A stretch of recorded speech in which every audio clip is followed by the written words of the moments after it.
Study times में आप सभी का स्वागत है। आज हम लोग रेलवे एग्जाम्स के लिए जीके जी सीरीज का पार्ट 30 देखने जा रहे हैं। हमारा पहला प्रश्न है, जब किसी द्रव का वाष्प दाब वायुमंडलीय दाब के बराबर हो जाता है तब वह क्या करता है। तो जब भी किसी लिक्विड का जो हमारा वेपर का जो प्रेशर होता है ना, यानी कि हमारा वाष्प दाब, वो अगर एटमॉस्फेरिक जो प्रेशर है, ठीक है, यानी कि हमारा वायुमंडलीय दाब जब इसके बराबर हो जाता है ना, तो क्या होता है, तो हमारा जो द्रव है वो उबलना स्टार्ट कर देता है। ठीक है, तो इसके सही उत्तर होगा ऑप्शन नंबर बी, वो उबलने लगता है। तो जब हमारा आंतरिक जो वाष्प दाब है, जब वो बाहरी वायुमंडलीय दाब के बराबर हो जाता है, तो द्रव के भीतर में जो है जो वाष्प के जो बुलबुले हैं ना, वो आसानी से बन सकते हैं और सतह पर आकर हवा में मुक्त हो जाते हैं। इसी प्रक्रिया को हम लोग बॉयलिंग कहते हैं। ब्लॉकचेन तकनीक की मुख्य विशेषता क्या है। तो इसका सही उत्तर है ऑप्शन नंबर ए, विकेंद्रीकृत एवं सुरक्षित रिकॉर्ड प्रणाली।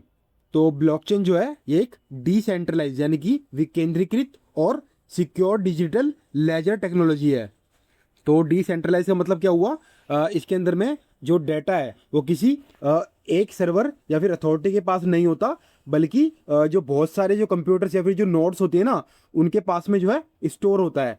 ठीक है, और सिक्योर कैसे है ये, जैसे कि हर एक जो ट्रांजैक्शन होता है ना, वो एक ब्लॉक में रिकॉर्ड होता है। ठीक है, और जो ब्लॉक्स हैं वो आपस में चेन के थ्रू जो है वो लिंक होते हैं। ठीक है, इसलिए डेटा को बदलना बहुत मुश्किल होता है। यदि किसी पौधे को पर्याप्त जल और सूर्य प्रकाश मिल रहा हो फिर भी उसकी वृद्धि रुक जाए तो निम्न में से सबसे संभावित कारण क्या हो सकता है।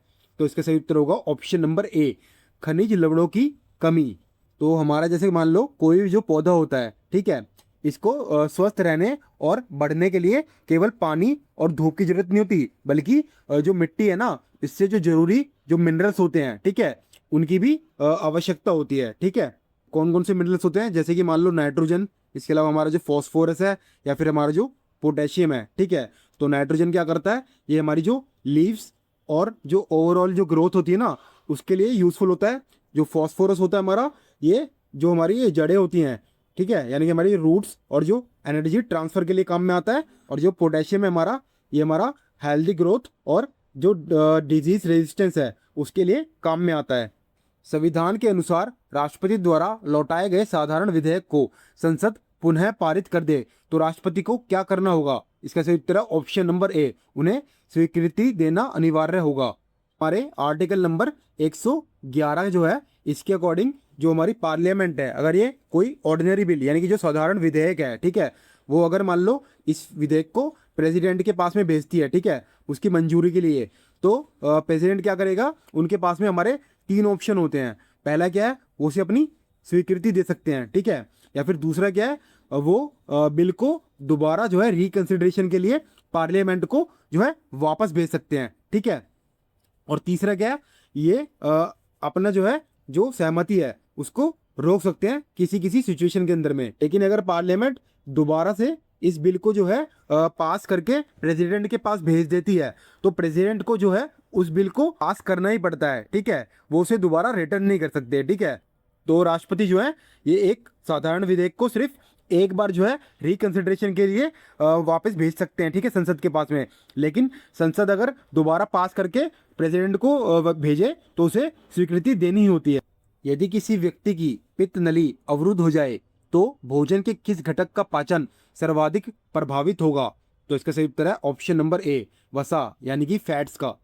तो जो हमारी पित्त की नली है ये क्या करती है, ये जो हमारा लीवर होता है ना, इस लीवर में जो भी हमारे जो पित्त यानी कि जो हमारा बाइल जूस होता है ना, वो बनता है। तो इस जूस को जो है ये पित्त की नली क्या करती है, स्मॉल इंटेस्टाइन तक लेके जाने का काम करती है। ठीक है, तो हमारा ये जो बाइल है यानी कि हमारा जो पित्त रस है, इसके अंदर में जो है कोई भी एंजाइम नहीं होते, लेकिन जो फैट है ना, यानी कि जो वसा है, इसको ये इमल्सिफाई करने का काम करता है। यानी कि क्या करता है, ये जो भी बड़े बड़े फैट के टुकड़े होते हैं ना, इनको छोटे छोटे ड्रॉप्स में तोड़ने का काम करता है। इससे क्या होता है, जो लाइपेज एंजाइम होता है ना हमारा, ठीक है, कौन सा, लाइपेज, ये क्या करता है, ये जो भी हमारा फैट्स होते हैं ना, उनको आसानी से डाइजेस्ट कर पाता है। ठीक है, तो अगर मान लो हमारी जो बाइल डक्ट है, ये जो अगर मान लो अवरुद्ध हो जाए, तो जो बाइल है वो हमारा इंटेस्टाइन तक नहीं पहुंचेगा, और जो फैट का जो इमल्सिफिकेशन है, यानी कि जो बड़े बड़े फैट के टुकड़े हैं वो छोटे छोटे टुकड़ों में विभाजित नहीं हो पाएंगे, ठीक है।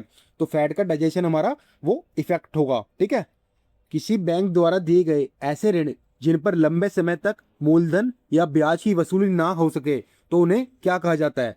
तो इसका सही उत्तर है हमारा ऑप्शन नंबर ए, एनपीए। तो एनपीए की फुल फॉर्म होती है हमारी नॉन परफॉर्मिंग एसेट। तो ये बैंक द्वारा दिए गए ऐसे लोन होते हैं जिन पे 90 दिनों या फिर उससे ज़्यादा अधिक समय तक ना ही जो है प्रिंसिपल मिले, ना ही जो है इंटरेस्ट मिले, ठीक है। इन्हें हम लोग एनपीए यानी कि नॉन परफॉर्मिंग एसेट कहते हैं। कांग्रेस के किस अधिवेशन में पहली बार अध्यक्ष का भाषण हिंदी में दिया गया था? तो इसका सही उत्तर है हमारा ऑप्शन नंबर ए, कानपुर अधिवेशन 1925 में। कानपुर के अधिवेशन में पहली बार जो अध्यक्षीय भाषण था वो हिंदी में दिया गया था। इसकी जो अध्यक्षता की गई थी वो सरोजनी नायडू द्वारा की गई थी, ठीक है। यदि किसी राज्य की विधान परिषद को समाप्त करने का प्रस्ताव राज्य विधानमंडल द्वारा पारित कर दिया जाए तो अंतिम निर्णय किसके द्वारा लिया जाता है? तो इसका सही उत्तर है ऑप्शन नंबर ए, संसद द्वारा।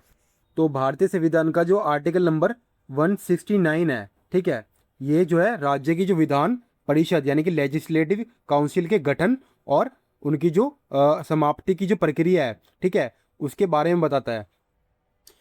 तो इसके अंदर में क्या होता है, जो राज्य की जो विधानसभा है वो क्या करती है, ये पहले एक रेजोल्यूशन पास करती है कि जैसे ही मान लो जो विधान परिषद है इसको समाप्त करना है या फिर कोई नई जो विधान परिषद है उसको बनाना है, ठीक है। लेकिन जो असेंबली है इसका जो रेजोल्यूशन है ये फाइनल नहीं होता, ठीक है। फाइनल डिसीजन कौन लेता है? ये पार्लियामेंट लेती है, ठीक है, जो इसके लिए एक न्यू एक्ट पास करती है। पार्लियामेंट के जो लॉ हैं ये पास होने के बाद में जो विधान परिषद है ये समाप्त करनी है या नहीं करनी है, इसका डिसाइड ये पार्लियामेंट ही करती है। यदि किसी क्षेत्र में जल विद्युत उत्पादन की बड़ी क्षमता हो तो वहाँ किस प्रकार का उद्योग अपेक्षाकृत अधिक विकसित होने की संभावना रखता है? इसका सही उत्तर है ऑप्शन नंबर ए, ऊर्जा प्रधान उद्योग। तो अगर मान लो कोई भी क्षेत्र है इसके अंदर में अगर हमारी जो हाइड्रो इलेक्ट्रिक पावर यानी कि जल विद्युत की बहुत अधिक कैपेसिटी हो तो वहाँ पर जो बिजली है वो सस्ती और जो है रेगुलर बेसिस पे जो है अवेलेबल होगी, ठीक है। इसलिए जो ऐसी इंडस्ट्री डेवलप होती हैं जिनको बहुत ज़्यादा इलेक्ट्रिसिटी की ज़रूरत होती है, ठीक है, तो इन्हें एनर्जी इंटेंसिव यानी कि ऊर्जा प्रधान इंडस्ट्री कहते हैं, ठीक है। इसका एग्जांपल क्या है, जैसे मान लो जो हमारी एल्यूमिनियम की जो इंडस्ट्री है, ठीक है, वो, और या फिर जो हमारी आयरन या फिर जो स्टील की जो इंडस्ट्री है, ठीक है, ऐसी इंडस्ट्री जो है यहाँ पर विकसित होने की संभावना होती है। बिदरी कला किस राज्य से संबंधित है? तो इसका सही उत्तर हमारा ऑप्शन नंबर ए, कर्नाटक से। तो एक फेमस धातु हस्तशिल्प कला है जो कि कर्नाटका के जो बीदर जिला है ना इससे उत्पन्न हुआ है, ठीक है। इसकी उत्पत्ति 14 जो सेंचुरी है, ठीक है, इसके अंदर में जो बहमनी सुल्तान थे उसके शासनकाल के दौरान बीदर में हुई थी, ठीक है। तो इसके अंदर में जो बेस मेटल है हमारी वो जिंक या फिर जस्ता होती है, ठीक है, उस पर जो सिल्वर यानी कि चांदी है इसकी जड़ाई की जाती है और बाद में एक स्पेशल प्रोसेस से इसे जो ब्लैक फिनिश है वो दिया जाता है, ठीक है, जिससे जो सिल्वर डिज़ाइन है बहुत ज़्यादा अट्रैक्टिव दिखाई देता है। किस समझौते के बाद भारतीय राष्ट्रीय कांग्रेस ने पहली बार किसी संवैधानिक सुधार योजना में मुस्लिम लीग के साथ संयुक्त रूप से भाग लिया था? तो इसका सही उत्तर हमारा ऑप्शन नंबर ए, लखनऊ समझौते में। तो लखनऊ पैक्ट हमारा वर्ष 1916 के अंदर में हुआ था जो कि कांग्रेस और मुस्लिम लीग के बीच में हुआ था, ठीक है।